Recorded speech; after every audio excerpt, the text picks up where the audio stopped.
નમસ્કાર મિત્રો, સમાચાર 2 મિનિટમાં તમારું સ્વાગત છે.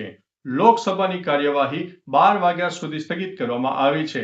સંસદના ચોમાસુ સત્રની શરૂઆત ભારે હંગામા સાથે શરૂઆત થઈ. લોકસભાની કાર્યવાહી શરૂ થતાં જ વિપક્ષી સાંસદોએ વિવિધ મુદ્દાઓને લઈને જોરદાર વિરોધ પ્રદર્શન કર્યું, જેના કારણે સદનની કાર્યવાહી 12 વાગ્યા સુધી સ્થગિત કરવામાં આવી છે. બીજી તરફ રાજ્યસભામાં પણ વિપક્ષનો હંગામો જારી રહ્યો હતો.